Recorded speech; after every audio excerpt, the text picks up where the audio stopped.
Καλησπέρα, αγαπητοί συνάδελφοι από τον κόσμο της συντήρησης. Λογικά όλοι εδώ είμαστε από τον κόσμο της συντήρησης.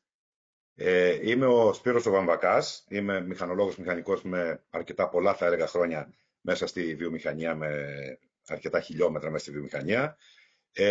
Και εκτός αυτού, τα τελευταία περίπου 10 χρόνια έχω μπει και στην ομάδα της HMS, της Hellenic Maintenance Society, της Ελληνικής Εταιρείας Συντήρησης, που προσπαθούμε να αναδείξουμε τη δουλειά της συντήρησης, να συζητήσουμε κοινά θέματα, να πάμε τα πράγματα ένα βήμα πιο μπροστά, αν αυτό είναι δυνατόν.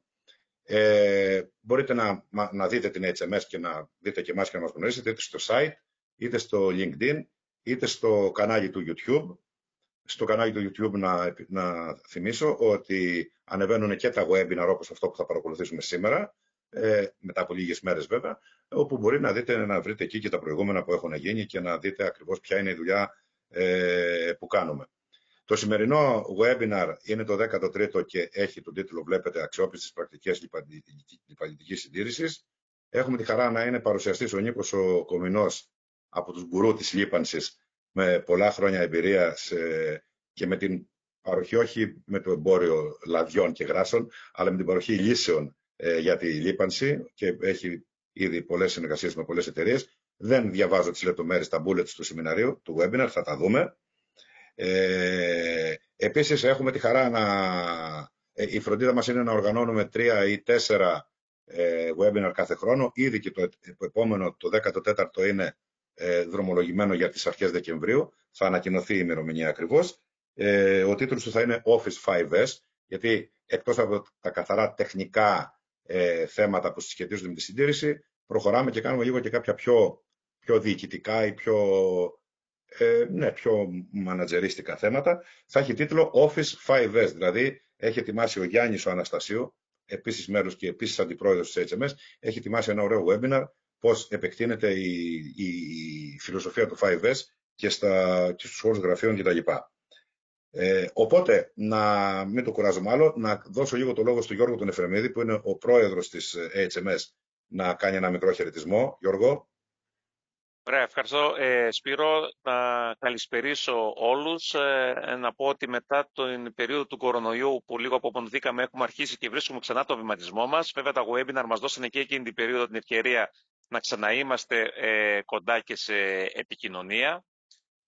Δεν θα μπορούσα να παραλείψω να πω ότι είμαστε σε μια περίοδο που πλήττεται η χώρα από μεγάλες καταστροφές, είτε πυρκαγιές, είτε πλημμύρες. Αυτή τη στιγμή πολλοί και από τους συμμετέχοντες είναι από τις πληγήσεις περιοχές και οι οργανωτές, Σπύρο, δεν ξέρω κι εσύ αν βρίσκεσαι στο Βόλο αυτή τη στιγμή. Παρόλα αυτά, στα συντήρηση υπάρχει το αγωνιστικό πνεύμα να είμαστε παρόντες. Και να πω ότι αυτές οι τραγικές στιγμές αναδεικνύεται ακόμη πιο πολύ ο ρόλος της συντήρησης υπό την έννοια της πρόληψης, πόσο σημαντικό είναι να προλαμβάνουμε καταστάσεις και να είμαστε έτοιμοι να τις αντιμετωπίσουμε πριν αυτές συμβούν. Και αυτός είναι από το κεντρικός ρόλος του maintenance και η HMS που μπορεί να προωθήσει. Βλέπω είναι πάρα πολύ μεγάλη συμμετοχή, είναι πάνω από 100 άτομα αυτή τη στιγμή παρακολουθούν το webinar και θα είναι εκατοντάδες αυτοί που θα το δουν μετά και μέσα από το κανάλι της HMS όπως γίνεται κάθε φορά. Πράγμα που σημαίνει πόσο σημαντική είναι η συμμετοχή όλων μας να στρατευτούμε σε αυτή την προσπάθεια της HMS. Σας καλούμε όλοι να γίνετε μέλη, κυρίως να φέρετε το ενδιαφέρον σας και τις εμπειρίες σας. Σε 2 μήνες η HMS έχει την κεντρική της εκδήλωση, το Maintenance Forum, αυτό που ξέρετε κάθε χρόνο. Θα γίνει φέτος στις 8 και 9 Νοεμβρίου. Λόγω των δημοτικών εκλογών θα έχουμε 1 μήνα καθυστέρηση. Φέτος, όπως είπα, επειδή έχει περάσει η περίοδος του κορονοϊού, ξαναπαίρνει την πλήρη τους διάσταση, θα είναι διήμερο. Η πρώτη μέρα θα είναι με 4 ή και 5 πολύ ενδιαφέροντα workshops με εισηγητές από Ελλάδα και από εξωτερικό και αντίστοιχα η δεύτερη μέρα, όπως ξέρετε, με ομιλίες από πολύ καταξιωμένους ανθρώπους, όπου θα δούμε και θέματα του asset management, δηλαδή managerial θέματα και θέματα τεχνολογίας, όπως αφορούν την λίπανση και λύσεις, αλλά και θέματα που αφορούν το digitalization της συντήρησης με το predictive maintenance, που πλέον υπάρχουν πολύ ενδιαφέροντες λύσεις και θα υπάρχουν και πολύ ενδιαφέροντα workshops εκεί πάνω. Θα δώσω τον Σπύρο, έχεις το λόγο να συντονίσει το webinar. Εύχομαι να είναι εξίσου παραγωγικό όπως όλα. Ωραία, ευχαριστούμε Γιώργο για το χαιρετισμό. Οπότε ναι, θα δώσουμε το λόγο σε ένα λεπτό στον Νίκο να αρχίσουμε να μιλάμε για τη λίπανση και να μας αναπτύξει αυτά τα ωραία πράγματα που έχει να μας πει. Εγώ να πω ότι από την πλατφόρμα του webinar μπορείτε να γράψετε ερωτήσεις. Θα τις συζητήσουμε όλες στο τέλος για να μην διακόπτουμε τον Νίκο. Οπότε γράφετε οποιαδήποτε στιγμή υπάρχει κάτι και στο τέλος θα τις περάσω εγώ μία-μία στον Νίκο για να δούμε και να διευκρινίσουμε αν υπάρχουν θέματα για συζήτηση. Ξεκινάμε λοιπόν το 13ο webinar και όπως είπαμε το 14ο έρχεται κάπου στις αρχές Δεκεμβρίου. Νίκο, η σειρά σου. Λοιπόν, σας καλημερίζω και εγώ, μάλλον μεσημέρι είναι τώρα. Χαίρομαι πολύ για τη συμμετοχή αυτή. Πραγματικά είναι κάτι το οποίο είναι πολύ ενδιαφέρον. Όταν μου το πρότεινε η HMS, αμέσως είπα ότι ναι, βεβαίως, να μοιράσω πληροφορίες και γνώσεις που έχω μαζέψει όλο αυτό το διάστημα που ασχολούμαι με τη λιπαντική συντήρηση. Αυτό που είπε ο Γιώργος όντως και εμένα με έχει συγκλονίσει με όλες αυτές τις πλημμύρες, τις φωτιές και όλα αυτά τα κακά που έχουν συμβεί. Λόγω ότι ανήκουμε στο χώρο της λιπαντικής συντήρησης, έχουμε ήδη πληροφόρηση από μεγάλους και μικρούς συνεργάτες μας για τα προβλήματα που αντιμετωπίζουν στις λιπαντικές περιοχές και προσπαθούμε και εμείς στο μέτρο που μας αναλογεί να σταθούμε στο πλευρό τους, να βρούμε γρήγορες και πρακτικές λύσεις στα κομμάτια της συντήρησης. Υπάρχουν μηχανήματα τα οποία έχουν πλημμυρίσει, πρέπει να αλλάχτούν λάδια και πρέπει με κάποιο τρόπο όχι απλά να αλλάχτούν τα λιπαντικά, αλλά να βρεθούν και τρόποι να ξεπληθούν, να φύγουν όλα τα νερά μέσα από τα μηχανήματα. Εύχομαι όλα να αποκατασταθούν το συντομότερο δυνατό. Θα μιλήσουμε λοιπόν για τις αξιόπιστες πρακτικές λιπαντικής συντήρησης. Να πω κιόλας ότι μας έχουν ενημερώσει πολλοί πελάτες, μας παίρνουν τηλέφωνο, υπάρχει κάποιο θέμα, δεν μπορούν να συνδεθούν για κάποιο λόγο. Ελπίζω να έχει να κάνει με το congestion που υπάρχει τώρα με τη μεγάλη ζήτηση για να μπουν. Αλλά σε κάθε περίπτωση, όπως είπε και ο Σπύρος, θα βιντεοσκοπηθεί και θα διατεθεί μετά και η παρουσίαση και εγώ ο ίδιος θα είμαι διαθέσιμος και τώρα αλλά και οποιαδήποτε στιγμή να απαντήσω σε οτιδήποτε. Θέλω να τονίσω το κομμάτι της λιπαντικής συντήρησης. Ασχολούμαι πολλά χρόνια με αυτό και πολύ γρήγορα δεν μ' άρεσε ο όρος λίπανση, παρότι το περιγράφει. Λίπανση είναι αυτό το οποίο αφορά, ας πούμε, τη λίπανση του εξοπλισμού. Εντούτοις, είναι άμεσα συνδεδεμένο το λάδι, το λιπαντικό ή το γράσο με την συντήρηση. Το όρος λοιπόν lubrication maintenance, ο όρος λιπαντική συντήρηση είναι αυτός νομίζω που ταιριάζει πολύ περισσότερο. Το λιπαντικό είναι σαν το αίμα που ρέει μέσα στον οργανισμό, φέρει πάρα πολλές πληροφορίες που μπορεί να βοηθήσει σε αξιόπιστες πρακτικές λιπαντικής συντήρησης και να αναβαθμίσει την παρακολούθηση και τη λειτουργία των κινούμενων νερών του εξοπλισμού μας, στα οποία φυσικά το λιπαντικό έρχεται σε επαφή. Πολλές φορές βέβαια μπορούμε να πάρουμε πληροφορίες και έμεσα για άλλα πράγματα. Πολύ γρήγορα για μένα, για όσους δεν με ξέρουν και δεν έχουν έρθει σε επαφή μαζί μου. Εγώ είμαι χημικός μηχανικός από το Μετσόβιο Πολυτεχνείο. Ένα κομμάτι που με βοήθησε πολύ στη σταδιοδρομία μου και το οποίο ασχολήθηκα από τα χρόνια του Πολυτεχνείου και μετά και το οποίο πραγματικά με εξητάρει και μου αρέσει πάρα πολύ, είναι αυτό το κομμάτι της προβλεπτικής συντήρησης με αναλύσεις χρησιμοποιημένων λιπαντικών, είτε λάδια είτε γράσα.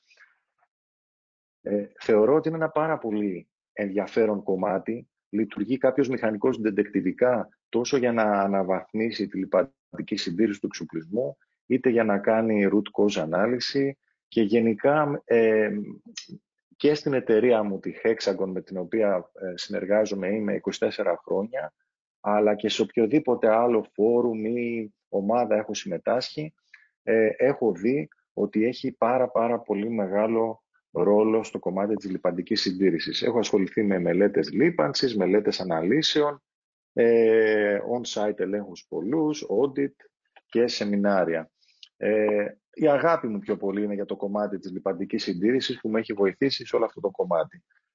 Γιατί μιλάμε τώρα για αξιόπιστες λύσεις λιπαντικής συντήρησης και γενικά να τονίσω ότι αυτή είναι μια παρουσίαση τώρα μιας ώρας, οπότε δεν μπορούμε να καλύψουμε εκτενώς όλους τους τομείς. Θέλουμε πιο πολύ να πάρουμε μια μυρωδιά και να συνειδητοποιήσουμε κάποια πράγματα τόσο για τα λιπαντικά όσο και για τη συντήρηση που συνδέεται με τη λίπανση, που πιθανότατα είτε τα αγνοούμε είτε τα έχουμε υποτιμήσει, γιατί θεωρούμε ότι πιθανότατα ο κατασκευαστής του μηχανήματος τα έχει προβλέψει όλα, ας πούμε, και άρα αν ακολουθήσουμε το manual δεν τρέχει τίποτα.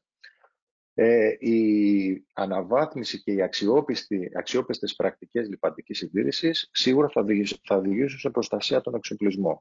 Αυτό σημαίνει και επέκταση της διάρκειας της ζωής τους, αποτελεσματικότερη λειτουργία, πολλές φορές πιθανότατα και αύξηση της παραγωγής. Ή αν έχουμε μεταβάλει τις προδιαγραφές του μηχανήματος από όταν το είχαμε πρωτοπάρει, να έχει μια πιο αποτελεσματική λειτουργία. Μειώνουμε τον κίνδυνο για ατυχήματα και γενικά μειώνουμε το κόστος συντήρησης. Υπάρχει ένας κύκλος που χρησιμοποιείται και το χρησιμοποιώ σαν πηγή τώρα από τη Lubrication Engineers, μιας και με αυτήν βρίσκομαι τα τελευταία 25 χρόνια, για τις αξιόπιστες λύσεις πρακτικής συντήρησης. Ξεχάστε τα χρώματα και τις μάρκες, η φιλοσοφία είναι ίδια. Ξεκινάμε από ένα ποιοτικό και αξιόπιστο λιπαντικό, όποιο είναι αυτό, όποιο έχει κάποιο συγκατεστημένο στο μυαλό του ότι αυτό είναι ένα λιπαντικό που το εμπιστεύομαι να το χρησιμοποιήσω, έχει καλές ιδιότητες, το έχει αποδείξει και στην πράξη. Αλλά αυτό από μόνο του δεν αρκεί. Πολύ γρήγορα είχα καταλάβει στα διαδρομία μου στο κομμάτι της βιομηχανικής και ναυτιλιακής λίπανσης, και στην ποντοπόρα ναυτιλία ισχύει ακριβώς το ίδιο, ότι δεν αρκεί. Το καλύτερο λιπαντικό να το χρησιμοποιήσεις είτε με λάθος τρόπο, είτε με όλα αυτά που θα σας πω σε λίγο, δεν έχει κανένα αποτέλεσμα. Πρέπει να συνδυαστεί, όπως βρίσκουμε και εδώ στον κύκλο, από το κομμάτι του λιπαντικού που στα δεξιά θα πάω, εκπαίδευση. Γι' αυτό και εμείς έχει μαλλιάσει η γλώσσα μας, η τεχνική μας, να προσπαθούν να εκπαιδεύσουν σε επίπεδο χειριστή πια και χρήστη των λιπαντικών για τις βασικές αρχές λίπανσης και τις αξιόπιστες λύσεις λιπαντικής συντήρησης. Άρα είναι σεμινάρια και ο συνεργάτης λίπανσης να μπορεί να παραδώσει αυτή την πληροφορία προς τα τμήματα συντήρησης. Πάρα πολύ σημαντικό είναι το on-site audit, δηλαδή να κάνουμε εκτίμηση της κατάστασης του εξοπλισμού τοπικά, όχι θεωρητικά από κάποιο εργαστήριο, να δούμε εκεί τοπικά τις ανάγκες, τις συνθήκες λειτουργίας, πρακτικά θέματα που έχουν να κάνουν με τη λίπανση, ευκολία αλλαγής λαδιών, ευκολία γρασαρίσματος. Ναι, μπορεί να πρέπει να γρασάρουμε ένα μηχάνημα κάθε 2 μέρες, αλλά μπορούμε να το κάνουμε πρακτικά. Είναι εφικτό να μας το δώσει παραγωγή. Όλα αυτά πρέπει να συνδυαστούν ώστε να δούμε ποια θα είναι ο καλύτερος δυνατός συνδυασμός. Πάρα πολύ σημαντικό ρόλο έχει το πρόγραμμα αναλύσεων που θα αναφερθούμε και με μεγάλη, με πιο λεπτομέρεια μετά. Το άλλο το κομμάτι είναι δεν αρκεί να κάνουμε όλα αυτά και τελικά το κομμάτι του logistic, της αποθήκευσης και διακίνησης του λιπαντικού μας εσωτερικά στο εργοστάσιο, στο πλοίο, να πάσχει. Να έχουμε βρώμικα και παρατημένα βαρέλια τα οποία να είναι εκτεθειμένα στην υγρασία και στις σκόνες. Να υπάρχει με τέτοιο τρόπο διαχείριση των υλικών που να αυξάνει την πιθανότητα οι χειριστές που τα παίρνουν να γίνονται αναμίξεις, οι οποίες φαίνονται τόσο στις αναλύσεις όσο και όπως θα δούμε μετά και στα μηχανήματα. Έχουμε μετά την επιλογή που θα πρέπει να εξετάσει το συντήρησης των λύσεων, αυτόματων λύσεων λίπανσης, γράσου ή και λαδιού, ανάλογα με τα σημεία. Πολλές φορές έχουμε δύσκολα σημεία, τα οποία έχουμε επιλέξει το κατάλληλο λιπαντικό, αλλά λόγω δυσκολίας πρόσβασης δεν μπορούμε να φτάσουμε εκεί εύκολα. Και πρέπει να δούμε συστήματα αυτόματης λίπανσης. Έχουμε τους κατάλληλους αναπνευστήρες που θα πρέπει να χρησιμοποιηθούν. Στη συντριπτική τους πλειοψηφία, οι αναπνευστήρες που παραδίδονται στα μηχανήματα των κατασκευαστών είναι πολύ τυπικοί. Έχουν μέσα φίλτρα που κρατούν σωματίδια 20 μικρά, 30 μικρά. Πολλές φορές και με το μάτι μπορούμε να δούμε τις ήττες, που σημαίνει δεν κρατάει τα πολύ χοντρά, δεν μπορεί να κάνεις κάτι. Θα το δούμε και αυτό. Και τέλος, και πάρα πολύ σημαντικό κατά τη γνώμη μου, είναι αφού έχει γίνει ένα assessment όλου του εξοπλισμού, θα μιλήσουμε πιο κάτω και με μεγαλύτερη λεπτομέρεια για το κομμάτι της καθαρότητας. Δεν αρκεί να τα έχουμε όλα αυτά και τα λάδια μας να είναι βρωμικά. Κομμάτι offline filtrances των βασικών μας συστημάτων. Το πρώτο κομμάτι λοιπόν της παρουσίασης έχει να κάνει με κάποιες βασικές αρχές λίπανσης, τύποι λαδιών και γράσων, βασικές ιδιότητες, σημασία των προσθέτων και σημαντικά χαρακτηριστικά των λιπαντικών. Ποιες είναι οι ιδιότητες ενός λιπαντικού? Σαφέστατα η μείωση της τριβής, αλλά επειδή πολλές φορές κάποιος μπορεί να μένει εκεί, καλό είναι να το θυμίσουμε ότι αφορά μεταφορά δύναμης, παραδείγματος χάρη ένα υδραυλικό κύκλωμα, ψήξη σε υδραυλικά κυκλώματα, σε λάδια αεροσυμπιεστών, σε λάδια κινητήρων και γενικά το λάδι, η δουλειά του είναι και να ψύχει, να περνάει από τους αναλλάκτες, να απορροφάται αυτή η θερμότητα του μηχανήματος, βοηθάει στην ψήξη. Στεγανοποίηση, πάρα πολύ σημαντικό για τα γράσα. Μια βασική ιδιότητα των γράσων είναι να στεγανοποιούν την εφαρμογή. Και όχι μόνο στα γράσα. Ένα λάδι αεροσυμπιεστή, ένα για παράδειγμα κοχλεοφόρο αεροσυμπιεστή λαδιού, που περνάει μέσα από τα στοιχεία συμπίεσης, εκτός από τη λίπανση των ουλεμάν και των γρανεζών κίνησης των στοιχείων συμπίεσης, η ιδιότητά του είναι να ψήξει, αλλά και να στεγανοποιήσει το στοιχείο συμπίεσης θάλαμος υψηλής από θάλαμο χαμηλής, ή το λάδι κινητήρα. Ομοίως. Άρα και η στεγανοποίηση είναι ένα κομμάτι σημαντικό για τη λίπανση. Μπορεί να έχεις πολύ καλές αντιτριβικές ιδιότητες, αλλά να μην πετυχαίνεις καλή στεγανοποίηση. Χρειάζεται να έχεις ένα μείγμα ιδιοτήτων λοιπόν στο λιπαντικό σου, είτε λάδι είτε γράσο, και τέλος ο καθαρισμός. Τα υδραυλικά λάδια, τα λάδια τουρμπινών, τα λάδια κινητήρων έχουν καθαριστικά και διασκορπιστικά πρόσθετα, τα οποία και καθαρίζουν την εφαρμογή μας και διατηρούν σε αιώρηση όλα αυτά τα σωματίδια, έτσι ώστε με μια αλλαγή λαδιού ή με ένα πέρασμα από ένα φίλτρο να καθαρίσουμε. Δύο λοιπόν μεταλλικές επιφάνειες, όσο κοντά και να τις κοιτάξουμε, δεν θα είναι λιές. Θα δούμε κάποια βουνά και κοιλάδες. Εκεί οφείλεται το φαινόμενο της τριβής. Αυτό το ξέρουμε όλοι. Αυτό πιθανότατα αγνοούμε είναι ότι σημειακά εκεί αναπτύσσονται πολύ ψηλές θερμοκρασίες. Για πάρα πολύ λίγο, για κλάσματα δευτερολέπτου. Έως και 538 βαθμούς Κελσίου. Στην θερμοκρασία αυτή οφείλεται η καταστροφή της όποιας λιπαντικής μεμβράνης, με αποτέλεσμα οι κορυφές αυτές των μετάλλων να συγκολούνται και να έχουμε απόσπαση, να έχουμε φθορά. Αυτή είναι η φυσιολογική φθορά. Αλλιώς τα μηχανήματα θα βαστάγανε για πάντα. Οπότε ο ρόλος του λιπαντικού είναι να παρεμβληθεί και να ελέγξει το φαινόμενο αυτό, ώστε να μην γίνει μη φυσιολογικό, ειδικά αν βγάζουμε μεγάλα μέταλλα φθοράς. Τα λιπαντικά λάδια λοιπόν αποτελούνται από το βασικό λάδι και τα πρόσθετα. Θα έλεγα εδώ πέρα λοιπόν ότι ένα 98% είναι το βασικό λάδι και ένα 2% είναι συνήθως τα πρόσθετα. Μην το πάρετε απόλυτα μετρητής, έτσι να υπάρχει ένας μπούσουλας. Ενώ στα λιπαντικά γράσα έχουμε τις αναλογίες που βλέπετε στο πινακάκι, αλλά έχουμε και μία ουσία μέσα που λέγεται παχυντής. Είναι ένας σάπωνας. Αυτό θέλω να το φανταστείτε όπως φτιάχνετε το ζυμάρι. Έχουμε το αλεύρι, αυτό είναι ο παχυντής.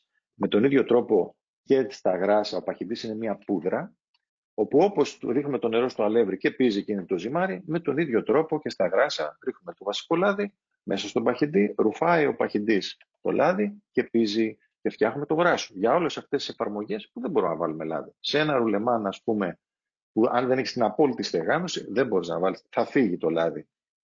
Οπότε για τις εφαρμογές που θέλουμε το λιπαντικό να μένει πάνω στην εφαρμογή και δεν μπορούμε να κάνουμε στεγάνωση, χρησιμοποιούμε λοιπόν τα γράσα. Τη δουλειά εδώ, το θέλω να το τονίσω, πάλι το λάδι την κάνει. Διότι όταν κινείται ένα μεταλλικό μέρος, ένα ρουλεμάν, ένα γρανάζι, ένα σπύρος, οτιδήποτε, η πίεση που ασκεί στον παχυντή, σαν σφουγγάρει ο παχυντής, σφουγγίζεται και βγάζει το λάδι. Το λάδι λοιπόν αυτό που θα κάνει τη λίπανση. Βέβαια, ανάλογα με τον παχυντή που έχουμε χρησιμοποιήσει, θα έχουμε προσδώσει κάποιες συγκεκριμένες ιδιότητες στο γράσο μας. Να αντέχει στα νερά, να αντέχει στις θερμοκρασίες, σε συνδυασμό με το βασικό λάδι και τα πρόσθετα.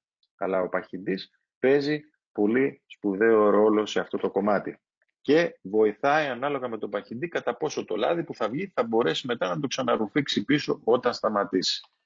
Δουλεύοντας έτσι τα γράσα, ίσως μπορείτε τώρα να καταλάβετε για ποιο λόγο πρέπει να κάνουμε επαναλιπάνσεις γράσου. Γιατί βγαίνει το λάδι, δεν μπορεί όλο να το ξαναρουφήξει πίσω ο παχυντής. Ένα ποσό χάνεται. Σιγά σιγά όσο χάνεται λάδι, το γράσο θα ξεραίνεται. Θα το βλέπουμε εμείς να σκληραίνει. Που λέμε ξεραμένα γράσα. Που βλέπουμε ουσιαστικά έχει μείνει λίγο λάδι στον παχυντή. Γι' αυτό θέλουμε κατά διαστήματα αναζωογόνηση, ώστε να μπει φρέσκο γράσο και να μαλακώσει όλο αυτό, να ξαναρουφήξει το λάδι ο παχυντής. Εδώ λοιπόν σας έχω ένα πολύ βασικό πινακάκι με πηγή πάλι το τεχνικό τμήμα της Lubrication Engineers, όπου μιλάει για τη συμβατότητα των γράσων. Η εμπειρία η δική μου δείχνει το εξής. Γενικά, ειδικά στα γράσα, ισχύει και για τα λάδια αυτό, αλλά εγώ θα σας μιλήσω ειδικά για τα γράσα, αρχικά πρέπει να αντιμετωπίζετε οποιαδήποτε δύο λιπαντικά μεταξύ τους ως ασύμβατα. Ξεκινάμε με αυτή την παραδοχή, ότι το ιδανικό είναι να βγάλουμε το γράσο από μία εφαρμογή που θέλουμε να αλλάξουμε, να πάμε σε ένα άλλο, σε μια άλλη μάρκα, να το πούμε έτσι πολύ απλά, να το καθαρίσουμε τελείως και μετά να βάλουμε. Όμως, επειδή αυτό στις περισσότερες περιπτώσεις στην παραγωγή, είτε στο εργοστάσιο, είτε στο πλοίο, δεν είναι εφικτό έτσι, ούτε το χρόνο έχουμε, ούτε μας το δίνει η παραγωγή, ή και τεχνικά μπορεί να είναι πολύ δύσκολο, υποχρεωνόμαστε πολλές φορές να βάλουμε γράσο. Το πρώτο πράγμα λοιπόν που πρέπει να έχουμε εξασφαλίσει είναι μια σχετική ή καλή συμβατότητα των παχυντών, των σταθεροποιητών. Τα πιο συνηθισμένα γράσα που συναντώνουμε στο εμπόριο είναι λιθίου, συμπλόκου λιθίου. Οπότε, όπως βλέπετε και στον πίνακα, τα συμπλόκου λιθίου έχουν γενικά την καλύτερη συμβατότητα με άλλους παχυντές.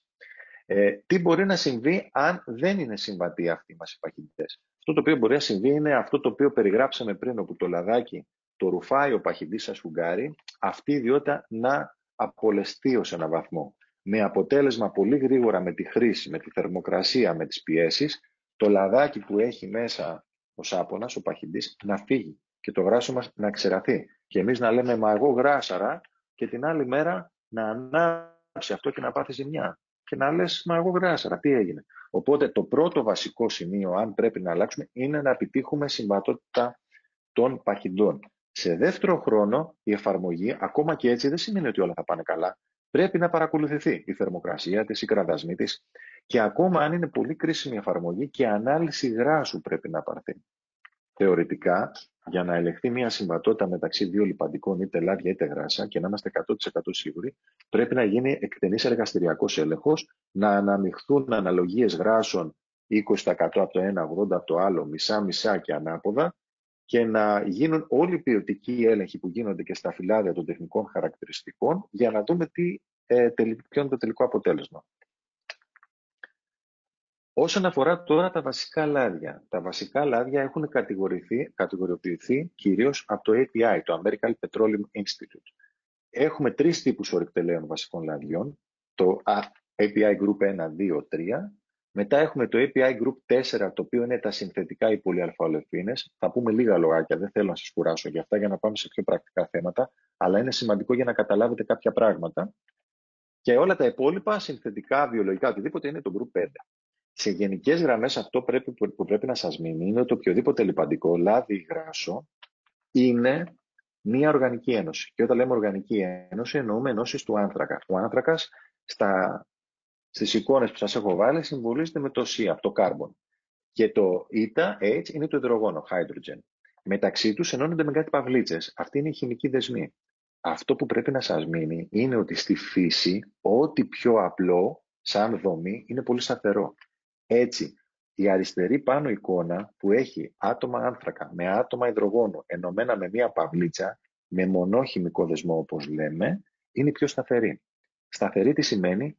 Θέλουμε μεγάλη ενέργεια και κόπο να τη διασπάσουμε. Και όταν αλλάζουμε τα λάδια, τα αλλάζουμε επειδή η μοριακή τους δομή, αυτή η αλυσίδα δηλαδή, σπάει.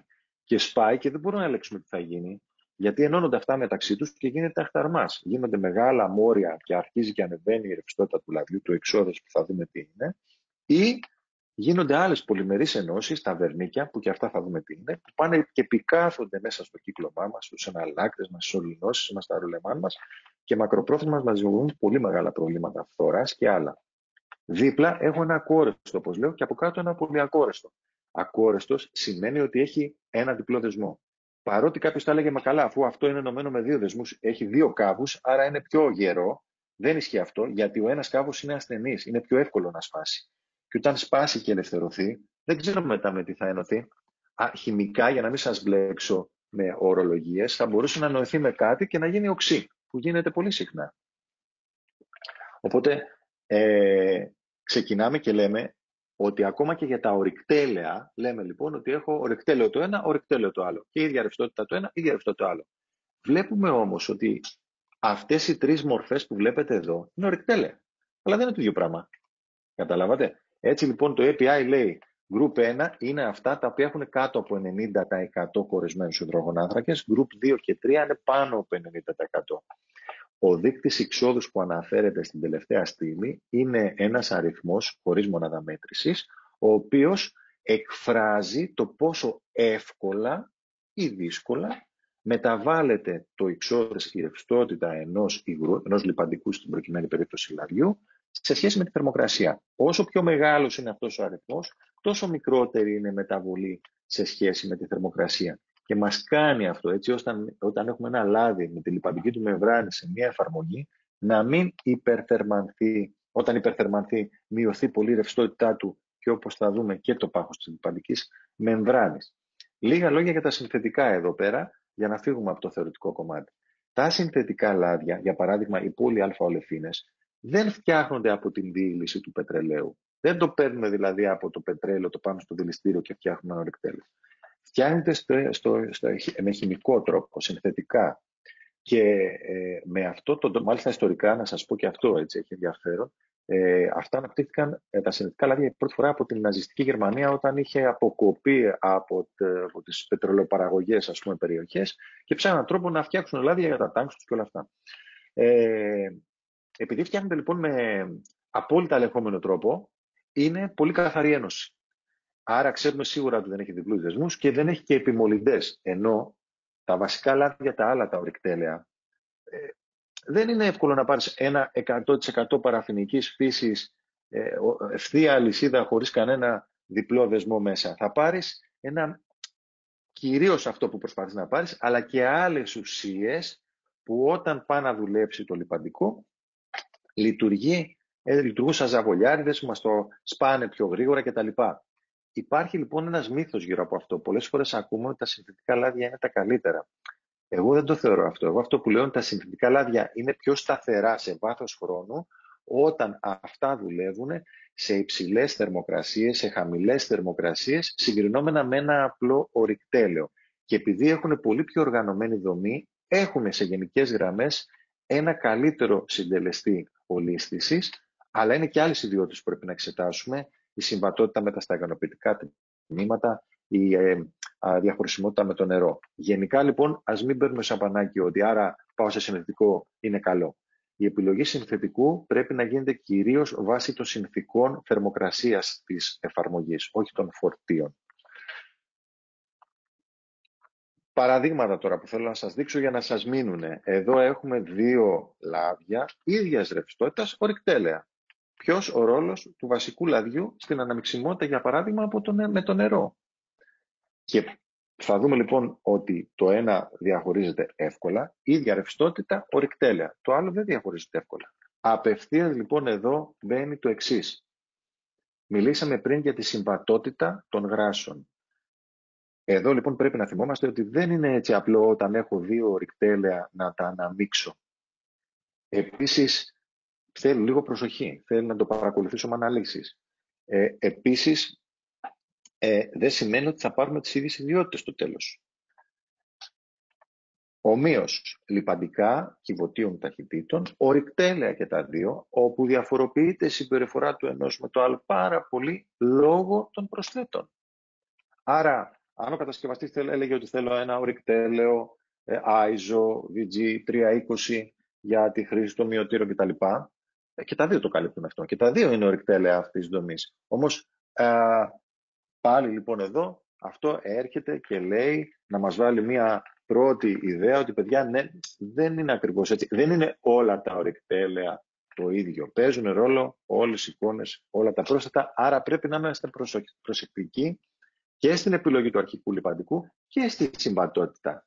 Και εδώ σας έχω, γιατί είναι έτσι μια πολύ ωραία περίπτωση όπου μπορέσαμε και ανοίξαμε ένα γράναζο κυβότιο εν λειτουργία. Είναι, αν θυμάμαι καλά, Hansen πρέπει να είναι, ή Flender, δεν θυμάμαι, ή Flender μειωτήρας από μια ανεμογεννήτρια, όπου αυτές οι ιδιότητες είναι πολύ σημαντικές για ένα, στην προκειμένη περίπτωση, γράναζο σύστημα, διότι το λιπαντικό, ακόμα και με υψηλές ταχύτητες, θα μπορέσει να μείνει και όπως θα δούμε, να διατηρήσει το πάχος της λιπαντικής μεμβράνης, που αυτό είναι πάρα πολύ σημαντικό. Αντίστοιχα, επειδή σας έδειξα για λάδια και γράσα. έχουμε δύο γράσα ίδιου βαθμού συνεκτικότητας, NLGI2, θα δούμε τι είναι αυτό, δηλαδή το ίδιο πικτά, συμπλόκου λιθίου. Το ένα ξεπλένεται, το άλλο δεν ξεπλένεται με το νερό. Πάλι σημασία των προσθέτων, παρότι είναι και τα δύο σύμπλοκο λιθίου, έχουν διαφορετική συμπεριφορά. Άρα, αν έχουμε εφαρμογή που προσβάλλεται από νερά και πάω να αλλάξω λάδι και βάλω πάλι σύμπλοκο λιθίου, εντάξει, που μπορεί να έχουν και κατά αντίν τις ίδιες φορτοικανότητες κτλ., θα έχω πρόβλημα στα νερά. Θα μιλήσουμε λίγο για το εξώδες, που είναι πολύ βασική ιδιότητα και τη συναντάμε και στα φυλάδια των πληροφοριών των προϊόντων. Το εξώδες είναι η αντίσταση ενός ρευστού στην εσωτερική του ροή. Εκφράζει το πόσο εύκολα δηλαδή ή δύσκολα ρέει ένα υγρό. Και το έχουν όλα τα υγρά, έτσι, όχι μόνο τα λάδια. Μεταβάλλεται με τη θερμοκρασία, αυξάνει, χοντρένει με τη μείωση της θερμοκρασίας, μειώνεται, λεπταίνει με την αύξηση της θερμοκρασίας. Το εξώδες μετριέται πάντοτε σε συγκεκριμένες λοιπόν θερμοκρασίες. Γιατί φανταστείτε τώρα εγώ να είμαι κατασκευαστής και να πρέπει να πω στον πελάτη μου, στο εργοστάσιο ή σε κάποιο πλοίο ότι θα βάλεις ένα εξώδες 42,5 centistoke στους 57 βαθμούς Κελσίου, που λειτουργεί η εφαρμογή μου. Γι' αυτό έχει καθιερωθεί στους 40 βαθμούς Κελσίου να μετριέται το εξώδες στα βιομηχανικά λάδια και στους 100 βαθμούς Κελσίου στα λάδια κινητήρων. Η πιο διαδεδομένη μονάδα μέτρησης εδώ και πάρα πολλά χρόνια, και δεν θα σας πω για τις άλλες για να σας μπλέξω, είναι το centistoke. Έχουμε πηγή την Lubrication Engineers, λοιπόν, ένα πινακάκι. Έχει γίνει μια κατηγοριοποίηση για να το κάνουμε ακόμα πιο εύκολο αυτό. Και αυτές είναι και οι ταμπέλες που συναντάτε πάνω στα δοχεία και τα βαρέλια των λιπαντικών, κατά ISO, που είναι το International Standard Organization, που αφορά την τυποποίηση της ρευστότητας των βιομηχανικών λαδιών, όπου για παράδειγμα στην αριστερή στήλη που έχουμε την ταμπλέ με τα ISO, όταν πάμε για παράδειγμα στο ISO 320, εννοούμε ότι το εξώδες του συγκεκριμένου λιπαντικού είναι στους 40 βαθμούς Κελσίου περίπου 320 centistoke, συν πλην 10% χοντρικά. Εδώ η κατηγοριοποίηση των ISO επίσης μας βοηθάει να καταλάβουμε ότι λιπαντικά με ISO 22, 32, 46, 68 είναι υδραυλικά, λιπαντικά με ISO 220, 320, 460 είναι κυβωτίων ταχυτήτων. Όσο ανεβαίνουμε προς τα πάνω, ανεβαίνει το εξώδες. Επομένως, όταν πάνω σε ένα βαρέλι δούμε ISO VG320, αυτό δεν είναι κάποια προδιαγραφή ποιότητας. Απλά εννοεί ότι το VG είναι για το viscosity grade, ότι ο βαθμός εξόδους του συγκεκριμένου λαδιού που είναι μες στο βαρέλι είναι 320 centistoke. Στην αυτοκινητοβιομηχανία, στα οχήματα, χρησιμοποιείται η τυποποίηση SAE από το Society of Automotive Engineers και έγινε λοιπόν ο διαχωρισμός σε ISO και SAE, γιατί αν δείτε τα SAE range, το εύρος εξόδους κατά SAE είναι μεγαλύτερο, οπότε ένα SAE 20, ξέρω εγώ, πιάνει ISO 46, 68, 100. Δεν βολεύει στη βιομηχανία να χρησιμοποιούμε SAE, γιατί θέλουμε πιο συγκεκριμένη τυποποίηση όσον αφορά το εξώδες. Στα γράσα δεν μετράμε εξώδες, αφού δεν είναι ρευστά. Μετράμε το βαθμό συνεκτικότητας των γράσων κατά LGI, με ένα πενετρόμετρο που το βλέπετε δεξιά. Είναι ένας κόνος που πέφτει σε ένα δοχιάκι με γράσο και ανάλογα με το πόσο διεισδύσει ο κόνος αυτός μέσα στο γράσο, πόσα χιλιοστά, βγαίνει ο βαθμός συνεκτικότητας. Τα πιο διαδεδομένα γράσα γενικής χρήσης είναι LGI 2, που είναι λοιπόν η διείσδυση, όπως βλέπετε στο πινακάκι αριστερά, από 265-295. Τα 1, 0 και όσο πας προς τα 0, 0 και τα λοιπά είναι πιο ρευστά, χρησιμοποιούνται σε κεντρικά συστήματα λίπανσης, σπανίως πια βλέπουμε πάνω από 2 NLGI 2. Οπότε κάτι το οποίο μας ενδιαφέρει και ελέγχουμε στις αναλύσεις γράσου είναι πώς μεταβάλλεται αυτή η συνεκτικότητα, γιατί έχει να κάνει με την χρήση την ίδια του γράσου και έχει να κάνει και με τα ρουλεμάν, ότι αν σκληρύνει το γράσο θα μας ανεβάσει και τη θερμοκρασία του ρουλεμάν. Γι' αυτό θέλουμε την αναζωγόνησή τους με επαναλιπάνσεις και όταν παίρνουμε δείγματα γράσου, κάτι που μετράμε σίγουρα είναι ο βαθμός NLGI. Προσέξτε, στα φυλάδια των προϊόντων υπάρχει το εξώδες του βασικού λαδιού. Είναι πολύ βασική πληροφορία, γιατί σας θυμίζω ότι η λίπανση τελικά κυρίως γίνεται από το βασικό λάδι.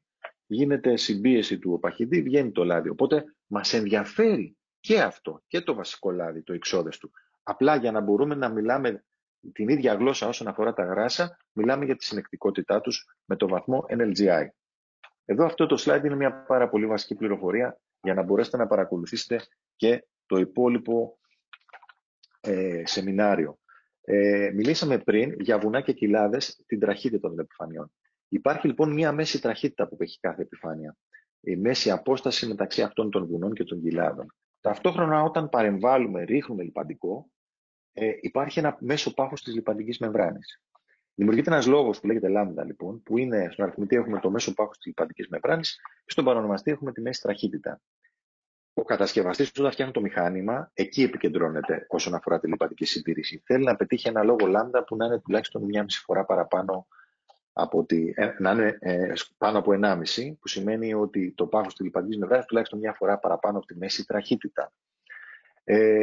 Εδώ λοιπόν, σε αυτόν τον λόγο λάμδα, παίζει πάρα πολύ μεγάλο ρόλο το εξώδες του λαδιού. Όσο μεγαλύτερο είναι το εξώδες, τόσο καλύτερο είναι το πάχος της λιπαντικής μεμβράνης.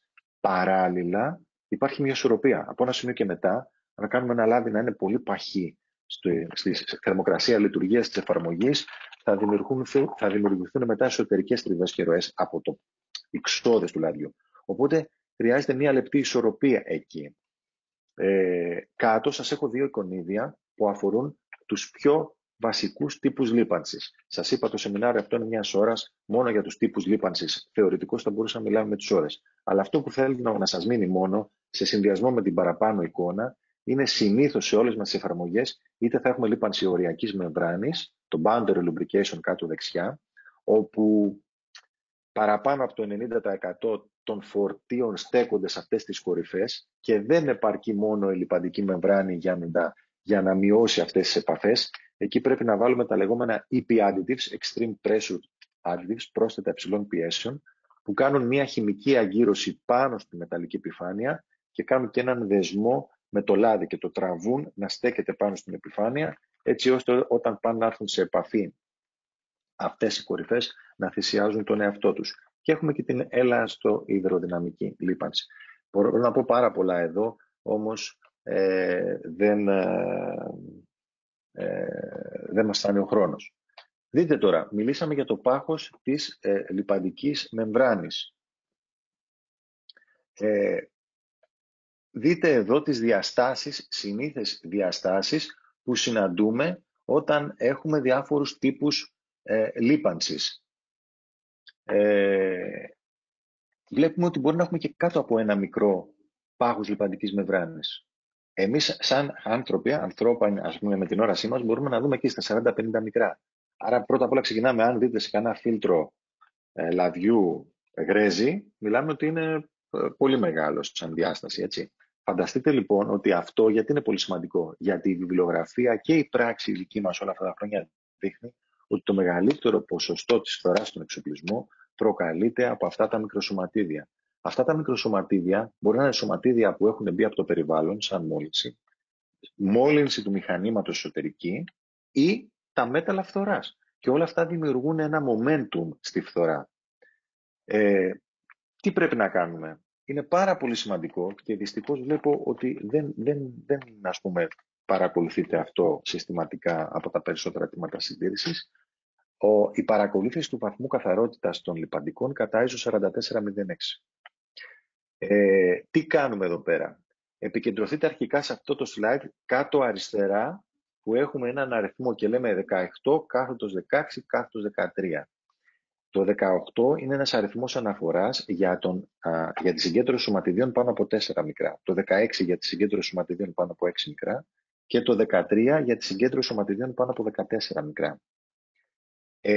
Γίνεται λοιπόν η χημική ανάλυση και πάμε και βλέπουμε τι μας λέει το εργαστήριο. Το 18 λοιπόν, αν πάμε στην δεξιά στήλη που λέει αριθμός αναφοράς, σου λέει ότι αφορά έναν αριθμό από 1.300-2.500 σωματίδια ανά ml.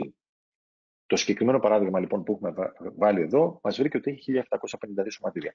Για να μπορείτε να καταλάβετε πώς βγαίνει ο βαθμός καθαρότητας κατά ISO αν το δείτε σε κάποια ανάλυση. Παίρνουμε λοιπόν ένα νούμερο, σας έχω κάποιες φωτογραφίες από κάτω, πώς φαίνεται στο μικροσκόπιο η βρωμιά αυτή σε ένα λάδι. Και θα πάρετε ένα νούμερο. Και τι θα το κάνουμε αυτό το νούμερο? Καταρχάς, να πω ότι ακόμα και ένα πολύ καθαρό σύστημα, ας πούμε αυτό εδώ είναι ένα βαρέλι που έχει ένα βαθμό καθαρότητας κατά ISO 16-13, που θεωρείται πολύ καθαρό. Ακόμα και αυτό κοντεύει να έχει μισή κουταλιά σκόνης μέσα, που σημαίνει βρωμιά. Τώρα, πού θα αξιοποιήσουμε το βαθμό καθαρότητας κατά ISO? Αφού πρώτα βέβαια το έχουμε καταγράψει, και θα μιλήσουμε και γι' αυτό, ότι πρέπει να γίνει ένα audit του εξοπλισμού μας.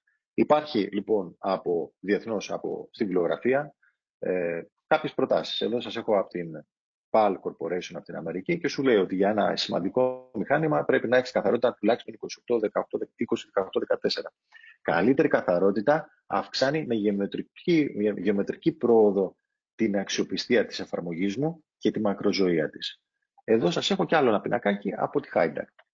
Τώρα, να πω το εξής, ότι γενικά είτε αυτά τα θεωρητικά πινακάκια που υπάρχουν, είτε αυτά που κάποιοι κατασκευαστές μπορεί να δίνουν, λειτουργούν, αυτή είναι μια προσωπική μου εμπειρία, πολύ συντηρητικά. Δηλαδή, ναι, καλό είναι να τα έχουμε αυτές τις καθαρότητες, είναι το ιδεατό.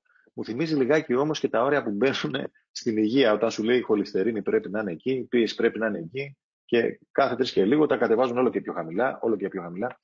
Αυτό είναι το ιδεατό. Στην πράξη, θεωρώ ότι πρέπει καταρχάς το πιο σημαντικό από όλα να γίνει η καταγραφή, να ξέρουμε πού βρισκόμαστε, να ξέρουμε ποια είναι η πίεσή μας και η χολυστερίνη μας, και σε δεύτερο χρόνο να βάλουμε ρεαλιστικά όρια σε συνεργασία με κάποιους τεχνικούς λιπαντικής συντήρησης που μπορούν να βοηθήσουν αυτό το κομμάτι και σιγά σιγά να βάλουμε τα βήματα που θα δώσουν την βελτίωση της καθαρότητας του εξοπλισμού μας. Σας έχω λοιπόν εδώ 2 φωτογραφίες που είναι χαρακτηριστικές, μου είχαν κάνει και εμένα εντύπωση. Ανοιχτός αναπνευστήρας από ένα μηχάνημα, βλέπετε ότι είναι μια απλή σίτα, με το μάτι βλέπουμε τις ΟΠΕΣ που σημαίνει πάνω από 40 μικρά.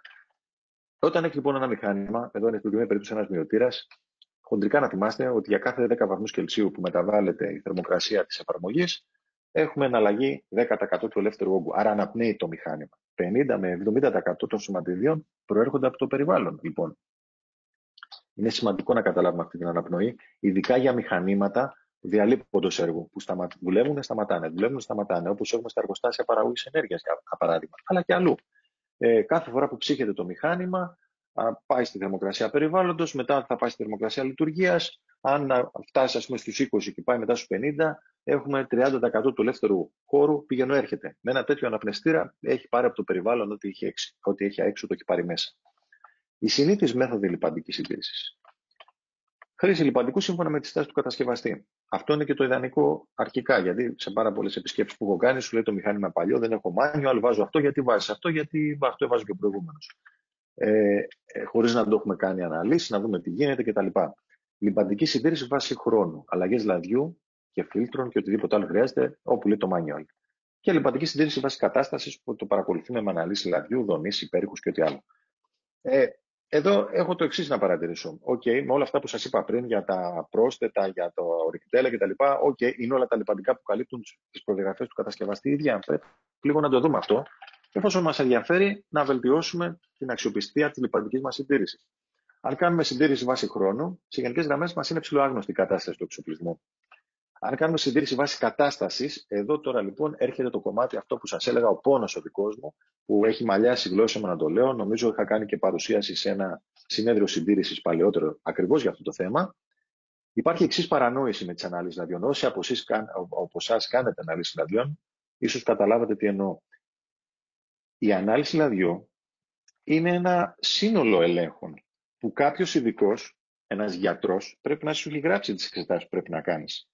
Το να κάνω μια γενική αίματος, χωρίς να κάνω ούτε καν βιοχημικές, ούτε καν μια ακτινογραφία θώρακος, και να πω έχω μια γενική αίματος, άρα εντάξει είναι η γενική αίματος, άρα είμαι καλυμμένος από όλα. Ούτε χολυστερίνες έχω, ούτε καρδιά θα πάθω, ούτε τίποτα. Εδώ υπάρχει ένα λάθος λοιπόν. Στις αναλύσεις ρουτίνας βλέπω πολύ συχνά να γίνεται αυτό που λέω εγώ η γενική αίματος. Κάποιοι πολύ βασικοί και τυπικοί έλεγχοι που, better than nothing, θα σε πιάσει πριν πέσει στέζα, θα δει και τα βασικά του λαδιού. Δεν είναι έτσι όμως. Υπάρχει θέμα. Και σε πολλές περιπτώσεις οι απλές αναλύσεις ρουτίνας που περιλαμβάνουν τη φασματογραφική ανάλυση χάνουν μια πάρα πολύ βασική πληροφορία, αυτή που λέει ότι δεν μπορώ να πιάσω σωματίδια πάνω από 10 μικρά. Και θα δούμε τι σημαίνει αυτό. Το δούμε αμέσως παρακάτω. Επομένως τώρα, θέλω να βελτιώσω, έχω μάθει κάποια πράγματα, θέλω να βελτιώσω την αξιοπιστία της λιπαντικής συντήρησης. Με αυτά που σας είπα, αρχίζετε να παίρνετε μια εικόνα διαφοροποίηση των λιπαντικών, διαφοροποίηση των γράσεων, τη σημασία των σωματιδίων που υπάρχουν μέσα σε ένα κύκλωμα λίπανσης. Πού οφείλεται, γιατί μειώνεται η ζωή ενός μηχανήματος? Οι μελέτες λένε κυρίως από την επιφανειακή φθορά. Πού οφείλεται η επιφανειακή φθορά? Κυρίως μηχανική φθορά. Και πού οφείλεται η μηχανική φθορά? Με συντριπτική πλειοψηφία είναι φθορά τρίτου σώματος. Είτε ένα σωματίδιο από το εξωτερικό που μπήκε μέσα στο μηχάνημα, είτε βρωμιά εσωτερική, όπως τα βερνίκια που σας έλεγα, είτε τα ίδια τα μέταλλα φθοράς που πάνε και μένουν και μαζεύονται εκεί, δημιουργούν προβλήματα. Ναι, ένα 8% είναι, σου λέει εδώ ο πίνακας, αποκόπωση, που σημαίνει ότι πιθανότατα είναι μεγάλα τα φορτία, πρέπει να χρησιμοποιήσω κάποιο λιπαντικό με πολύ πιο ισχυρή αντοχή στα φορτία αυτά κτλ. Αλλά δεν θα κοιτάω το δέντρο και θα χάσω το δάσος. Το πρώτο πράγμα που πρέπει να κάνω και να ανταπεξέλθω είναι οι επιμολύνσεις που υπάρχουν σε ένα κύκλωμα. Για να αμέσως να αντιμετωπίσω το κύριο πρόβλημα που υπάρχει. Έτσι γενικά αυτή είναι μια καμπύλη που φαντάζομαι αρκετοί θα την έχετε δει, όπου προσπαθούμε να δούμε τι μπορούμε να κάνουμε από τη στιγμή που θα υπάρξει η έναρξη μιας μη φυσιολογικής φθοράς. Όταν έχουμε τις πρώτες αναγνωρίσιμες ενδείξεις, θεωρώ και εγώ ίδιος προσωπικά, ότι με την κατάλληλη επιλογή των σωστών ελέγχων στις αναλύσεις λιπαντικών, η αναλύση λιπαντικών είναι το πιο αξιόπιστο κομμάτι να μας πιάσει πολύ γρήγορα το όποιο πρόβλημα υπάρχει, που έχει να κάνει, προσέχετε, με τη λίπανση όπου κυκλοφορεί λιπαντικό, έτσι. Και ό,τι πληροφορία μπορεί να πάρει το λιπαντικό. Γιατί κάποιες φορές βέβαια πιάνουμε και προβλήματα τα οποία προέρχονται από άλλα, από εξωγενείς, ας πούμε δόνηση σε κάποιο άλλο μηχάνημα, το οποίο μεταφέρεται και στο μηχάνημα παρακολουθούμε με αναλύσεις. Βασική προϋπόθεση είναι η πληροφορία όλη που παίρνουμε να είναι εκεί που περνάει το λάδι. Πρώτο λοιπόν κομμάτι, πριν ξεκινήσουμε να κάνουμε συγκεκριμένες ενέργειες, πρέπει να ξέρουμε την υπάρχουσα κατάσταση, να γίνει ένα audit και μια μελέτη. Εδώ πέρα λοιπόν βασικά πράγματα που πρέπει να καταγράψουμε, τα σημεία της λίπανσης, όλα, το τρέχον λιπαντικό που χρησιμοποιείται, η συχνότητα λίπανσης, μέθοδος λίπανσης, γρασάω με το χέρι, κεντρικό σύστημα λίπανσης, γρασάρω με αεροσοργασαδόρο, έχει αυτοματολαδοτήρα, οτιδήποτε. Η κατάσταση του χώρου λίπανσης. Πρέπει να πάμε εκεί να δούμε ποια είναι η κατάσταση όσον αφορά θερμοκρασίες, σκόνη και άλλα πράγματα. Φιλτράρισμα, αν υπάρχουν συγκεκριμένοι στόχοι καθαρότητας κατά ISO, όπως είπαμε πριν. Επιβεβαίωση του προτινόμενου από το κατασκευαστή λιπαντικό. Αυτό μπορεί να φαίνεται εκ των ουκάνευ, αλλά θα δείτε παρακάτω τι εννοώ. Οπτικός έλεγχος για βρωμιά, σκουριά, βερνίκια. Τα βερνίκια είναι τα παραπροϊόντα της αποδόμησης του λαδιού. Δεν τα πιάνει ο βαθμός καθαρότητας κατά ISO, γιατί το ISO μετράει σωματίδια από 4 μικρά και πάνω. Τα βερνίκια είναι κάτω από 4 μικρά. Είναι πάρα πολύ επιβλαβή. Η μόνη μέτρηση που μπορεί να τα πιάσει είναι η λεγόμενη MPC, που είναι το Membrane Patch Colorimetry, και ενδείκνυται και εμείς την συνιστούμε ως γιατρός, εγώ αυτή συνταγογραφώ για όλα τα σημαντικά υδραυλικά συστήματα, λάδια τουρμπινών, αεροσυμπιεστές, αντλίες κενού, τουλάχιστον στην αρχή, να δούμε σε τι κατάσταση βρισκόμαστε. Γιατί άπαξ και δημιουργηθούν βερνίκια μέσα στο κύκλωμα, εσείς μπορείτε να τα δείτε αυτό σε κάποια δεξαμενή, σε κάποιον αλάκτη να έχει μια πορτοκαλοκίτρινο καφέ απόχρωση. Κρυσταλλική συνήθως.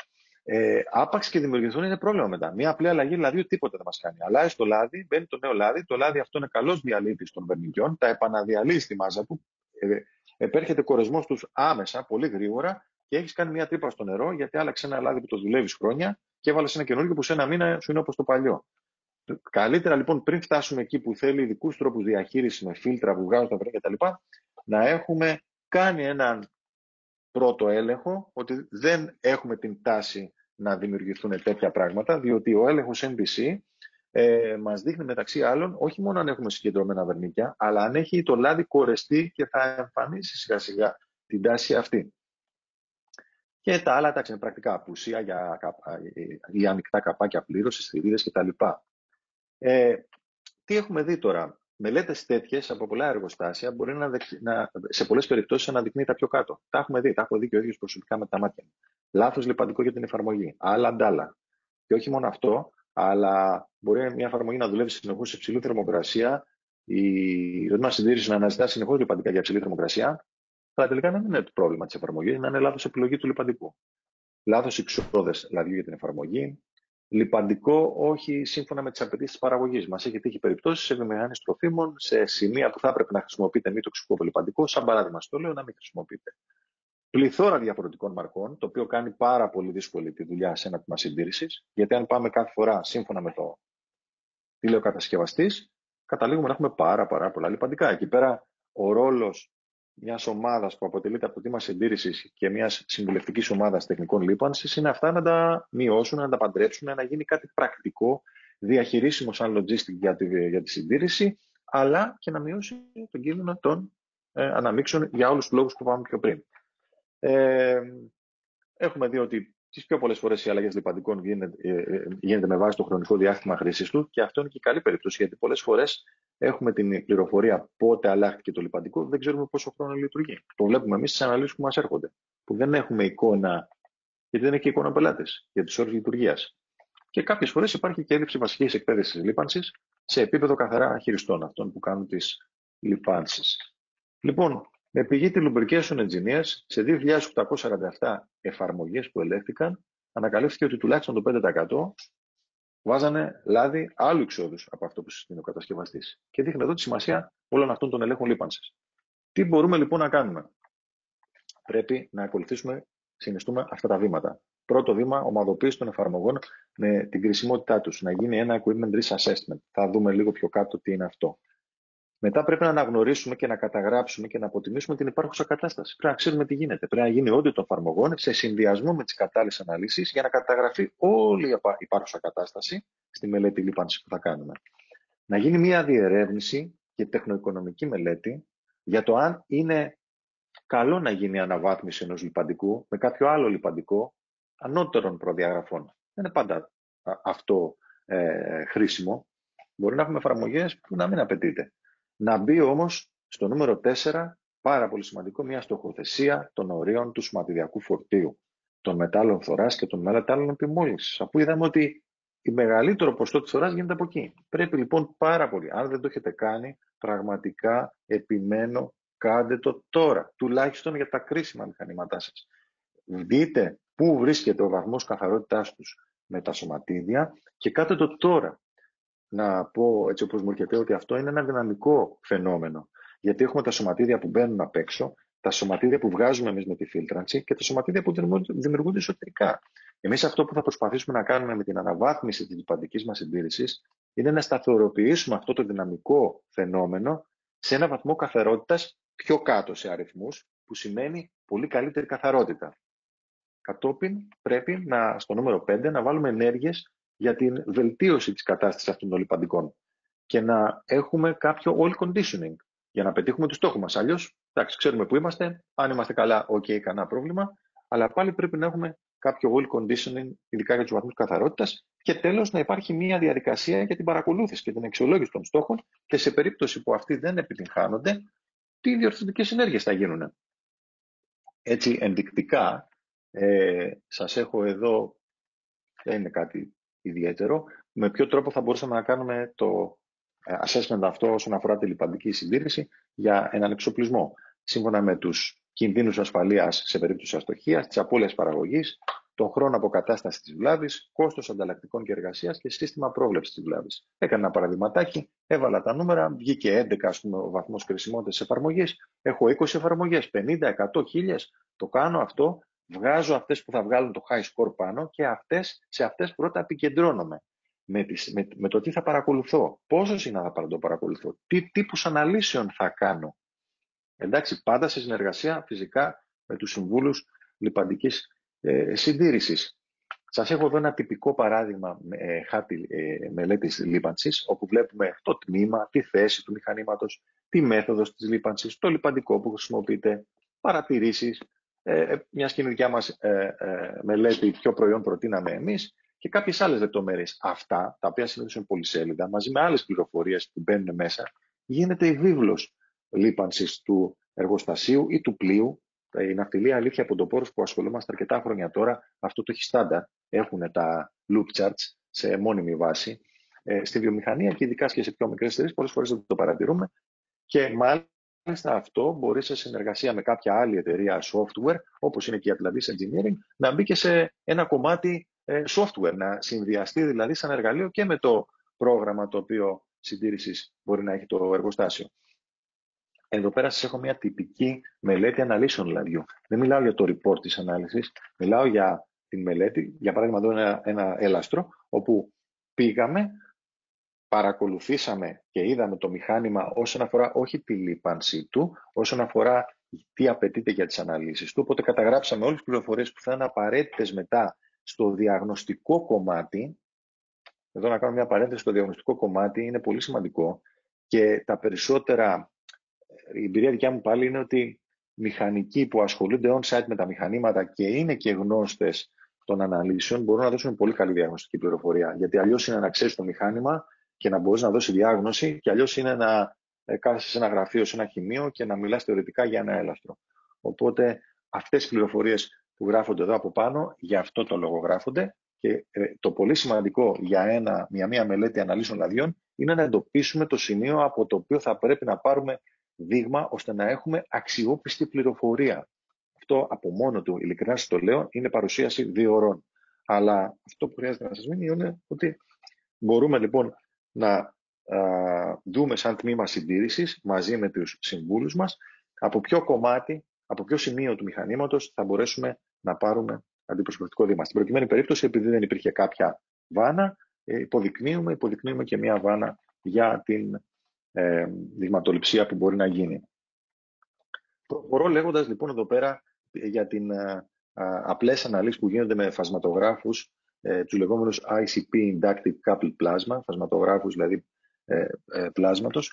Για ποιο λόγο δεν υπάρχει ακρίβεια για σωματίδια πάνω από 10 μικρά. Σε γενικές γραμμές, γιατί πιεζόμαστε και από το χρόνο τώρα, αυτό το οποίο γίνεται είναι το εξής, ότι στο φασματογράφο μπαίνει το δείγμα, το οποίο εντάξει, αραιώνεται λιγάκι κτλ., αλλά ουσιαστικά μετά εξαχνώνεται. Δηλαδή, να το πω πολύ απλά έτσι, καίγεται σε μια φλόγα. Και πείτε ότι έχουμε ένα άτομο, ας πούμε, έχουμε το στοιχείο πυρίτιο και το άτομό του. Ουσιαστικά αυτό το οποίο γίνεται όταν αλλάζει η κατάσταση είναι ότι απορροφά ενέργεια από την θερμότητα και η ηλεκτρόνια της εξωτερικής του στιβάδας πηγαίνουν σε μεγαλύτερες στιβάδες. Αυτή είναι μια σταθής κατάσταση, αυτά ξαναεπιστρέφουν πίσω και εκλείουν φως. Το μηχανάκι αυτό τι κάνει ο φασματογράφος?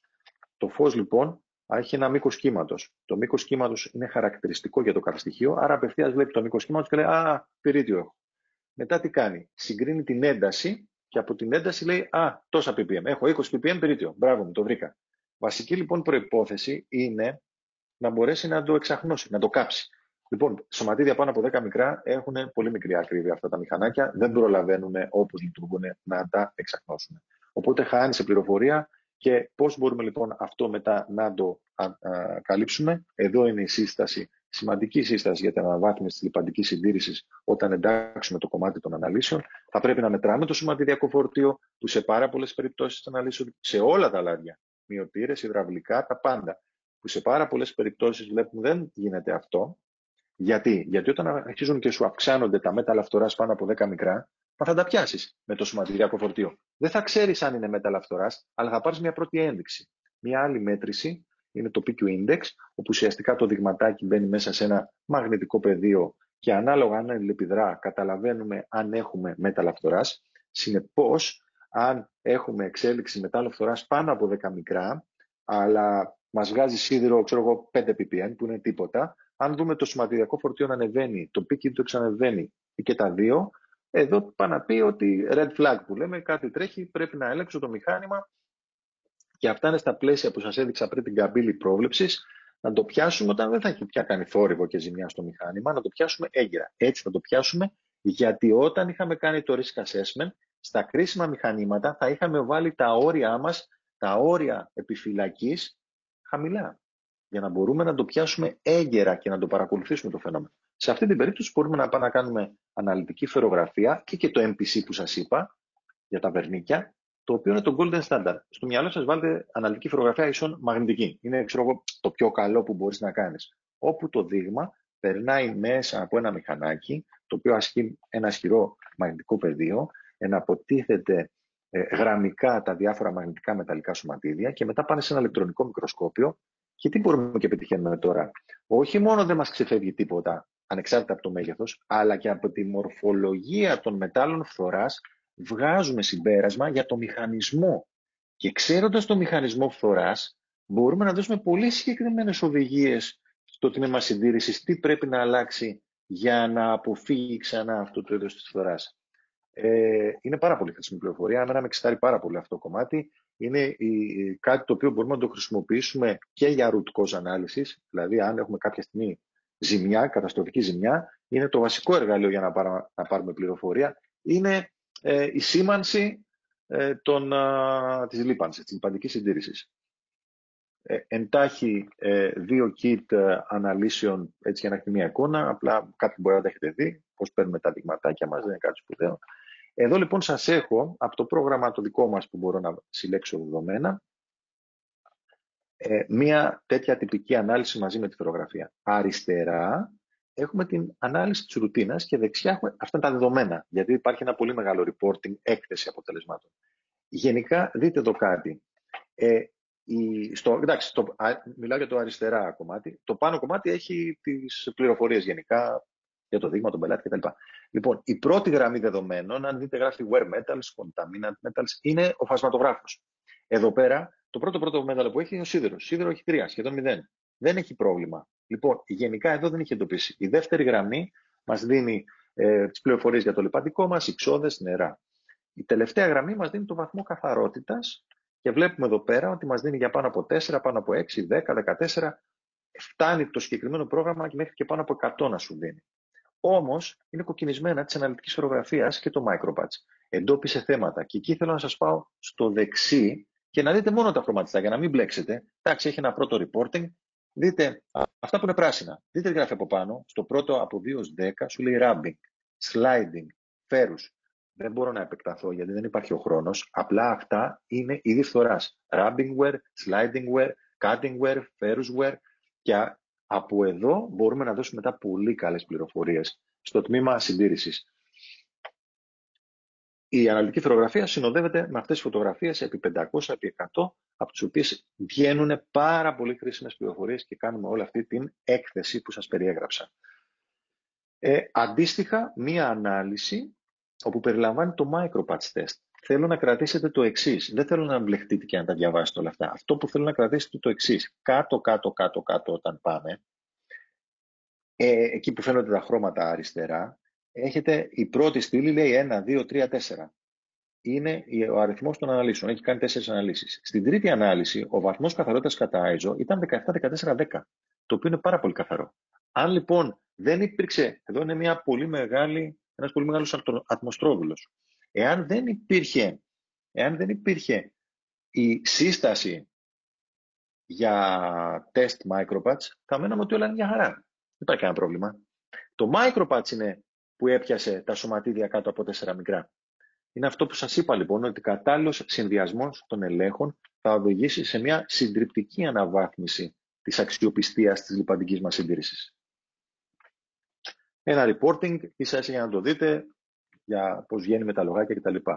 Τελειώνοντας το κομμάτι των αναλύσεων, θα αναφερθώ πολύ λίγο και στις αναλύσεις γράσου. Οι αναλύσεις γράσου είναι κάτι πολύ, έτσι, με μεγάλη παρανόηση στην ελληνική βιομηχανία. Στο εξωτερικό κάτι πάει να γίνει τώρα, το ίδιο και στην πρωτοπόρο ελληνική ναυτιλία. Ο λόγος είναι ότι υπάρχει μια δυσκολία στο να πάρεις δείγμα, με αποτέλεσμα να παίρνουμε συχνά αναξιόπιστα δείγματα. Τα εργαστήρια απαιτούν 200-300 γραμμάρια γράσο. Δεν είναι εύκολο να τα πάρεις αυτά για να κάνεις τους ελέγχους.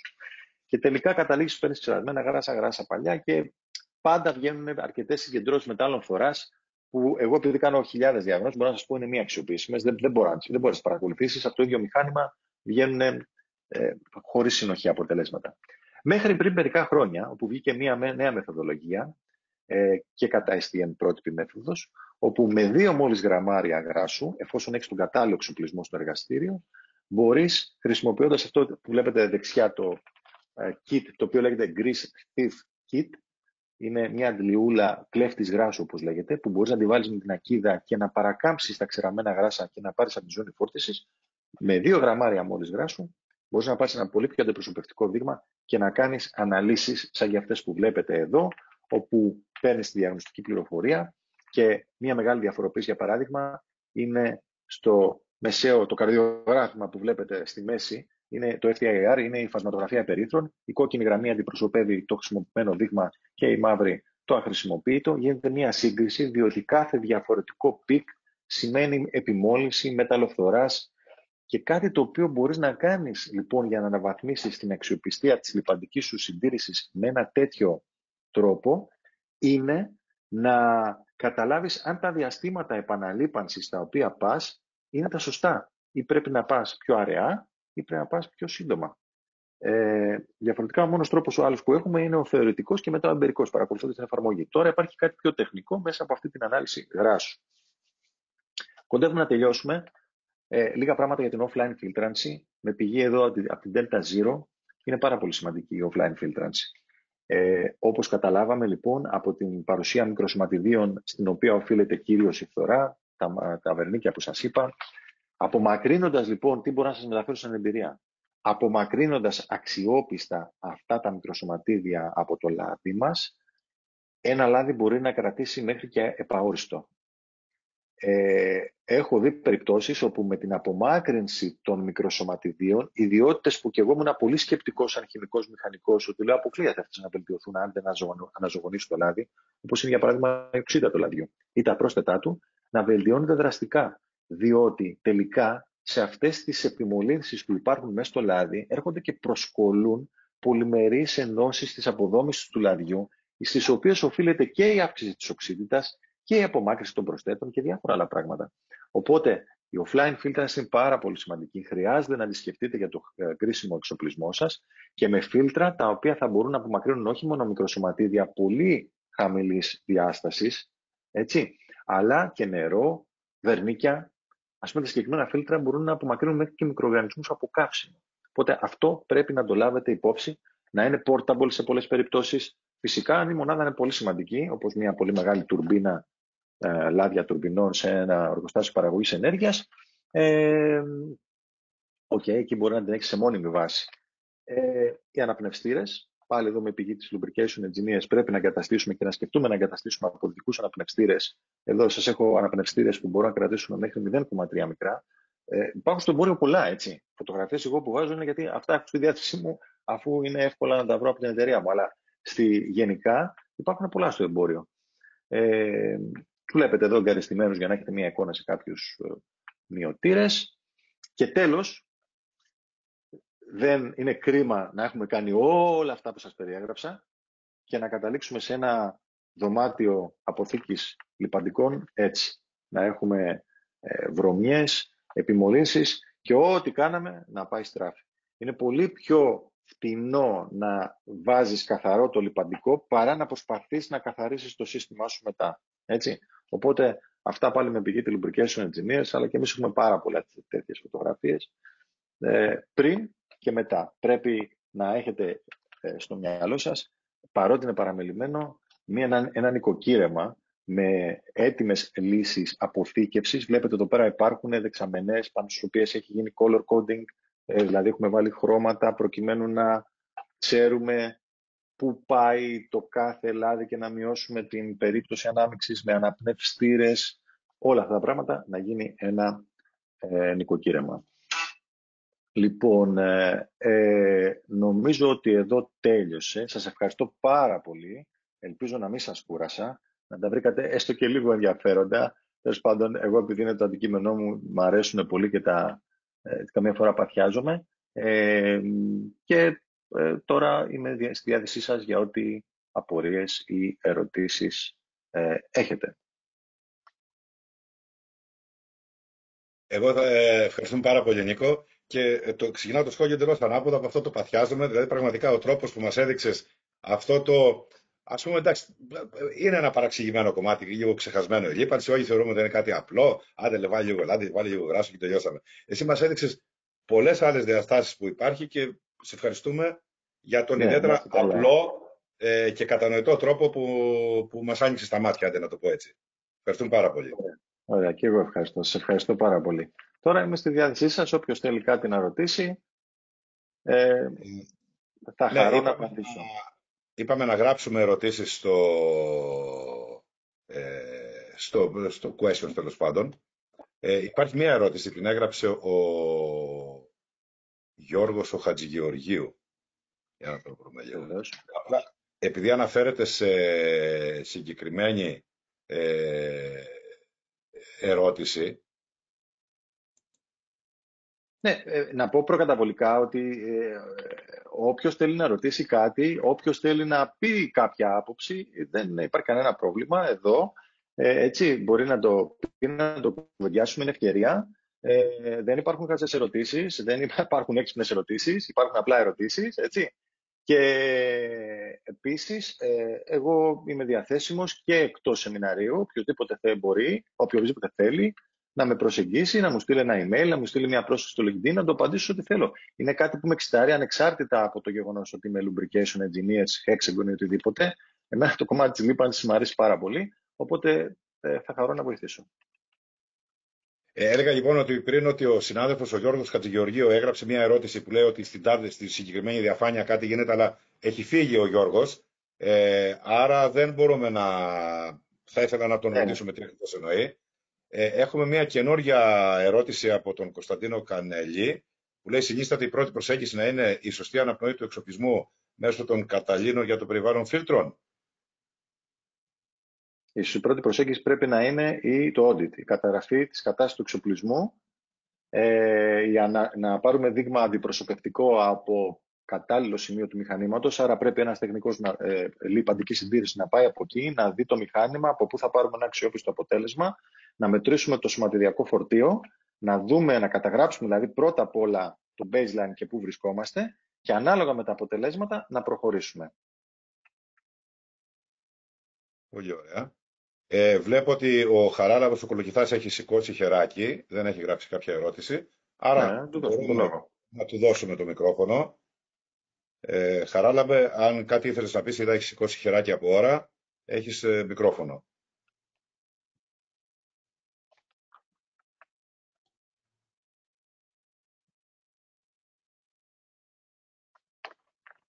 Δεν μας ακούει μάλλον ο Χαράλαμπος. Να δούμε την επόμενη ερώτηση που ρωτάει ο Γιώργος ο Τσαπακίδης. Καλησπέρα. Θα ήθελα να ρωτήσω αν έχει νόημα να υπολογίσουμε το ενεργειακό κόστος εξαιτίας λαδιών σε μικρή βιοτεχνία ή αν είναι αμεληταίο. Το ενεργειακό κόστος σε οπουδήποτε δεν είναι καθόλου αμεληταίο για να το μετρήσεις. Η δυσκολία που υπάρχει, γιατί είναι μια άσκηση που έχω ασχοληθεί πολύ καιρό και την κάνω, ας πούμε, είναι η καταμέτρηση δεν είναι πάρα πολύ εύκολη πάντα. Γιατί να είναι αξιόπιστες οι μετρήσεις. Οπότε εξαρτάται το είδος της εφαρμογής, έτσι. Άρα, ανάλογα με την εφαρμογή, μπορώ να σας πω περισσότερες πληροφορίες. Για παράδειγμα, αν είναι κάποιος αεροσυμπιεστής, σίγουρα είναι ενεργοβόρος, έχει πολύ μεγάλη σημασία. Εάν μπορούμε να δουλέψουμε την εφαρμογή σε μέγιστο φορτίο για να κάνουμε τις συγκρίσεις μας, έχει νόημα. Εντάξει. Αλλά αν υπάρχει μεγάλη διακύμανση φορτίου, παραγωγής κτλ., υπάρχει δυσκολία στην καταγραφή του αποτελέσματος. Συνήθως εκεί αυτό που προτείνουμε εμείς είναι μία μελέτη για μεγάλο χρονικό διάστημα, ώστε να συνδεθούν οι τόνοι παραγωγής, ας πούμε, χοντρικά το λέω, ανάλογα με την βιομηχανία ή την βιοτεχνία, με την ενέργεια, για να πας βγάλεις κάποιο συμπέρασμα από εκεί στατιστικά. Εξαιρετικά. Να δούμε τι μας γράφει ο Μαρίνος στο Ταράτσας, ο οποίος λέει καλησπέρα και συγχαρητήρια για την παρουσίαση. Η μείωση του αριθμού των σωματιδίων μικρών διαστάσεων, δηλαδή κάτω από 10 μικρά, δεν μπορεί να γίνει με τα υπάρχοντα φίλτρα ενός υδραυλικού συστήματος. Η μόνη λύση φαίνεται να είναι το offline filtration. Συμφωνείτε? 100%. Δεν μπορούμε και δεν είναι καλό να γίνει με online φίλτρα, γιατί θα έχει πρόβλημα το μηχάνημα. Και πάλι εκεί η σύσταση είναι, κάνουμε πρώτα ανάλυση, κάνουμε μάλιστα ανάλογα με το υδραυλικό κύκλωμα, κάνουμε σίγουρα ανάλυση που περιλαμβάνει βαθμό καθαρότητας, οξύτητα, όλα αυτά τα πράγματα που είδατε. Και επιπλέον, ειδικά για υδραυλικό σύστημα, πρέπει να γίνει οπωσδήποτε μία φορά MPC test για να πιάσουμε και τα σωματίδια κάτω από 4 μικρά. Ανάλογα με τα αποτελέσματα μετά κάνουμε. Δηλαδή, βλέπουμε τι θα κάνουμε. Αν είναι όλα καλά, δεν χρειάζεται κάτι. Μία φορά το χρόνο, επανάληψη. Διαφορετικά, αν οι βαθμοί καθαρότητας δεν είναι αυτοί που θέλουμε, βάζουμε συγκεκριμένους στόχους, ρεαλιστικούς όπως σας είπα, γιατί αν πάμε να βάλουμε τους στόχους που δίνουν οι κατασκευαστές, οι οποίοι θέλουν να είναι συντηρητικοί για να έχουν το κεφάλι τους ήσυχο, θα κυνηγάμε συνέχεια την ουρά μας. Θα βάλουμε λοιπόν εμείς μαζί με το τμήμα συντήρησης και εμείς, τα λέω δηλαδή ο σύμβουλος λίπανσης, που ξέρει όμως αυτό το κομμάτι, έτσι. Θα μπουν συγκεκριμένοι στόχοι, η ερώτηση είναι πολύ καλή, θα μπουν συγκεκριμένοι στόχοι και κατόπιν θα πρέπει να επιλεγεί ένα κατάλληλο σύστημα offline filtrances, το οποίο θα μπορέσει να πιάσει αυτούς τους στόχους. Γιατί, επαναλαμβάνω, είναι ένα δυναμικό φαινόμενο. Δεν αρκεί μόνο να πεις αυτό το φίλτρο είναι για 4 μικρά. Άρα θα το μειώσω. Όχι, γιατί πρέπει να διαστασιολογηθεί ανάλογα με το volume του λαδιού, τις παροχές, έτσι ώστε να έχεις επίδραση στη δυναμική ισορροπία του βαθμού καθαρότητας κατά ίσο. Αν γίνομαι κατανοητός, τέλος πάντων. Ναι, λογικά ναι. Έχουμε τον Κωνσταντίνο τον Κανελή, ο οποίος έχει γράψει άλλες 2-3 ερωτήσεις, οπότε προτιμώ να δώσω το λόγο στον Κωνσταντίνο. Ναι, βεβαίως. Καλησπέρα και από μένα. Γεια χαρά. Μ' ακούτε? Ναι, μια χαρά. Η τελευταία ερώτηση που έθεσα αφορούσε τα πρόσθετα που κυκλοφορούν στο εμπόριο από άλλες εταιρείες, τα οποία υπόσχονται τη μείωση της θερμοκρασίας στον εξοπλισμό και συνήθως είναι πρόσθετα από τεφλόν. Είναι μια πούδρα, ένα γαλάκτωμα, το οποίο συνιστάται να αποστήθεται μέχρι 5% στο λάδι πριν γίνει η χρήση του με καλή ανάμειξη. Σε αυτά εσείς συμφωνείτε ή θεωρείτε ότι δημιουργούν περαιτέρω επιπλοκές, δυσκολίες στις αναλύσεις μετά στο audit που θα έχει εξοπλισμούς? Ποια είναι η γνώμη σας? Κοιτάξτε, γενικά, μιλάτε τώρα για πρόσθετο που μπαίνει aftermarket, έτσι, όχι, δεν είναι προκαταστημένο. Aftermarket, ναι. Γενικά, σε αυτά είμαι λίγο συντηρητικός. Με την εξής έννοια, ότι αν ήμουν εγώ στη θέση σας, θα ζήταγα αρκετά case study να δω πρώτα, διότι στη θεωρία του τεφλών, αν το βάλεις, είναι ένα βελτιωτικό, ας πούμε, του συντελεστή τριβής, άρα θεωρητικά θα μου το βελτιώσει. Αλλά δεν ξέρουμε σε βάθος χρόνου τι άλλο μπορεί να προκύψει. Οπότε, αν έχουν γίνει μελέτες και έχουν δείξει ότι μηχανήματα έχουν δουλέψει για ένα διάστημα εύλογο, χωρίς να αντιμετωπιστεί κάποιο πρόβλημα που τώρα αυτή τη στιγμή δεν μπορώ να το σκεφτώ, okay. Άρα το πρώτο πράγμα που θα ζήταγα είναι case study. Το δεύτερο που μπορώ να σας πω, σαν άνθρωπος της λιπαντικής συντήρησης που ασχολούμαι πολλά χρόνια με τις αναλύσεις και όλα αυτά, είναι ότι όταν θα το έκανα πιλωτικά, με πολύ έντονη παρακολούθηση αναλύσεων όπως σας τις παρουσίασα, όχι απλές αναλύσεις, μαζί με άλλα προβλεπτικά εργαλεία, για να είμαι σίγουρος ότι κάτι δεν θα πάει. Σίγουρα οι άνθρωποι που το προτείνουν το έχουν μελετήσει, δεν αμφιβάλλω γι' αυτό, οπότε σίγουρα θα έχει μια θετική επίδραση. Παρ' όλα αυτά, επειδή έχω και την κουλτούρα από πίσω του lubrication engineers, η οποία είναι πολύ συντηρητική στο κομμάτι των aftermarket προσθέτων, διότι όταν κάποιος έχει κάνει στο λιπαντικό μια πολύ μεγάλη προσπάθεια, το μελετάει χρόνια πώς θα είναι, πώς θα το βάλει κτλ. Και του λες, εντάξει, να βάλω και λίγο αλάτα εκεί παραπάνω. Είναι λίγο, ζορίζεται λίγο, έτσι. Καταλαβαίνω αυτό που λέτε. Περισσότερο με ενδιαφέρει αν αυτό θα έχει αρνητική επίπτωση, αν ομιγέννητο προκύψει κάτι και χρειαστεί να γίνει κάποιο audit στον εξοπλισμό ή προσθήκη κάποιου προσθέτου όπως του τεφλών, θα εμπόδιζε ενδεχομένως τους ελέγχους που θα θέλατε να κάνετε. Όχι, δεν εμποδίζει τους ελέγχους, γιατί εμάς μας ενδιαφέρει όταν θα μας στείλετε το δείγμα, αυτό το δείγμα, όπως είναι, με το λάδι και το τεφλόν και οτιδήποτε μέσα, εμείς θα σας δώσουμε. Δηλαδή, εμείς, οποιαδήποτε εταιρεία που ασχολείται με το κομμάτι της διάγνωσης, θα σας δώσει πληροφορίες για το τι βλέπει αυτή τη στιγμή στο μηχάνημα, έτσι. Και κάτι άλλο που ήθελα να πω, ίσως μάλλον αυτό δεν το είπα, πάρα πολύ σημαντικό κομμάτι στις αναλύσεις είναι το ιστορικό. Οπότε, οι spot αναλύσεις είναι να πεις, έκανα ένα τεστ κοπόσεως πριν 20 χρόνια, τέλος, δεν ξέρω να κάνω. Χρειάζεται παρακολούθηση, ώστε να παρακολουθούμε τους ρυθμούς μεταβολής. Άρα, στην περίπτωση της δικιάς σας που λέτε με το τεφλόν, θα έκανα μία ανάλυση πριν να βάλω το τεφλόν, το πρόσθετο τεφλόν, έτσι, σαν reference, και μετά θα αρχίσω να το παρακολουθώ στις 500 ώρες, στις 1000 ώρες. Όλα καλά στις 1000 ώρες, όλα καλά στις 2000 ώρες. Για να έχω να δω αν κάποια στιγμή κάτι πάει να ξεφύγει και να το πιάσω έγκαιρα. Ναι, ή αν αυτό ωφέλησε. Σαν κίνηση προληπτική. Ναι. Σίγουρα. Ευχαριστώ. Ωραία, ευχαριστώ πολύ και εγώ. Συνεχίζω, θα δώσω λίγο μικρόφωνο στον Χαράλα από τον Κροκυθά που έχει σηκώσει χέρι εδώ και αρκετή ώρα, αν μας ακούει.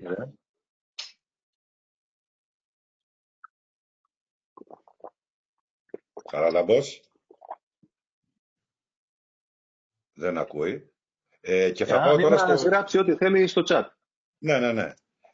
Θα δώσω επίσης το λόγο στο Χρυσοβαλάδη το Λιτούδη, γιατί έχει σηκώσει και χέρι, έχει κάνει και μία ερώτηση.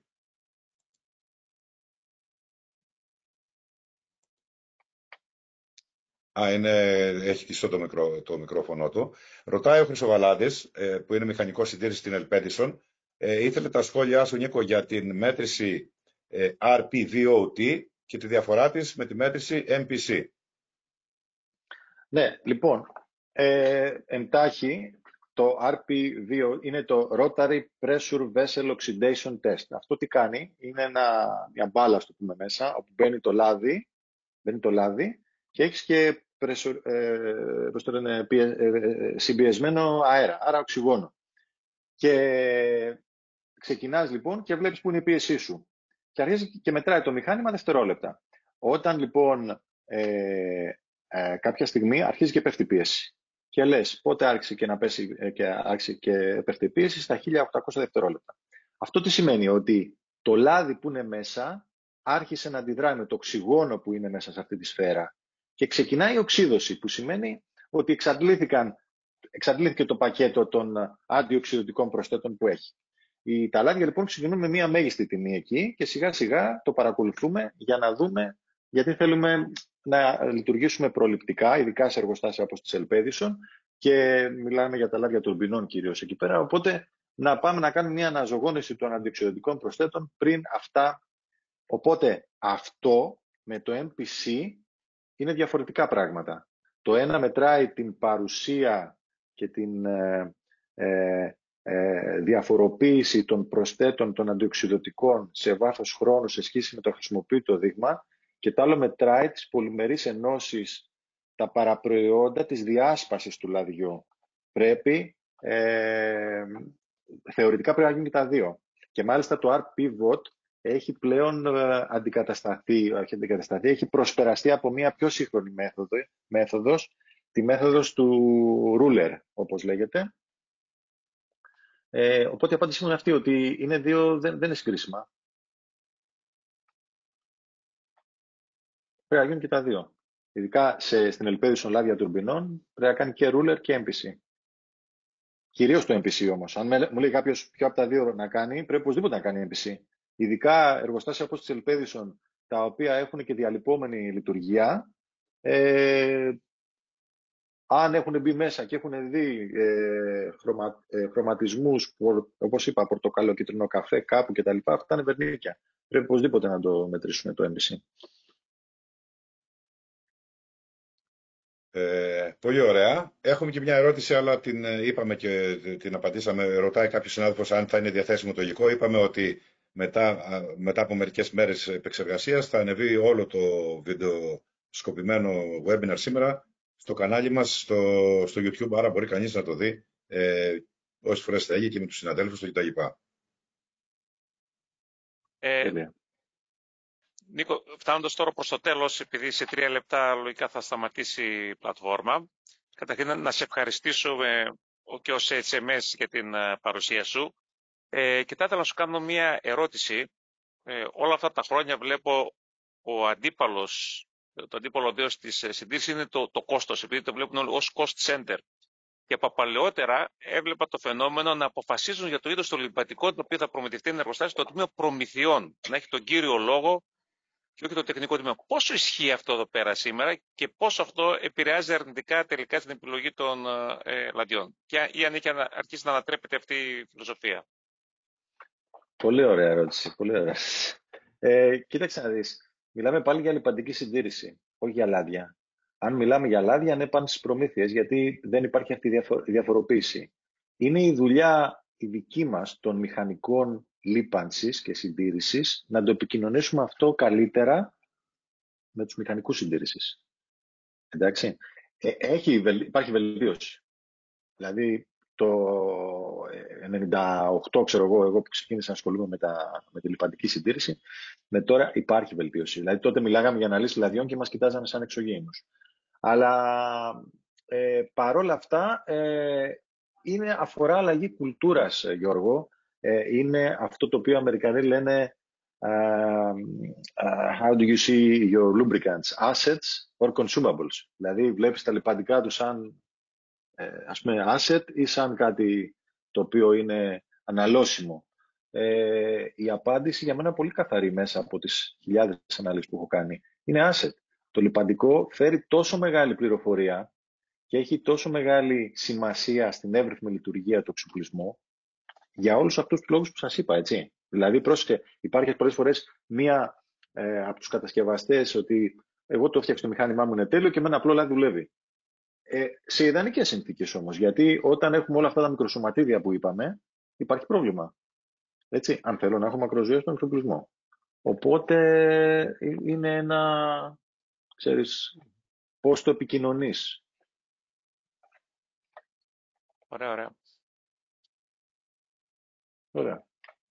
Οπότε είμαστε και εξαιρετικά συνεπείς, είναι 1,5 ώρα ακριβώς και καταφέραμε 1:29 και τελειώσαμε. Μπράβο λοιπόν σε όλους. Νίκο, ξανά και μπράβο και ευχαριστούμε γιατί η παρουσίασή σου ήταν ήρεμη, αλλά μιλάμε, εγώ έχω και καιρό να το ακούσω αυτά και μπορώ να πω ότι μου θύμισες πάρα πολλά πράγματα και με βοήθησε πάρα πολύ. Οπότε λοιπόν, σε καμιά δεκαριά μέρες στο YouTube θα δείτε το βίντεο το σημερινό. Θα ανακοινώσουμε την ημερομηνία αρχές Δεκεμβρίου για το επόμενο webinar που θα παρουσιάσει ο Στάθης ο Αναστασίου με τίτλο Office 5S και βέβαια όπως είπε και ο Γιώργος πριν το μεγάλο γεγονός που θα γίνει ζωντανό και διήμερο φέτος το Maintenance Forum εκεί θα τα πούμε, ελάτε να τα πούμε και από κοντά, να συζητήσουμε και πολλά άλλα πράγματα και να δείτε και πολύ ενδιαφέρουσες παρουσιάσεις για το σήμερα και για το αύριο της συντήρησης. Καλό υπόλοιπο, καλό απόγευμα σε όλους. Γεια σας. Ωραία, γεια σας.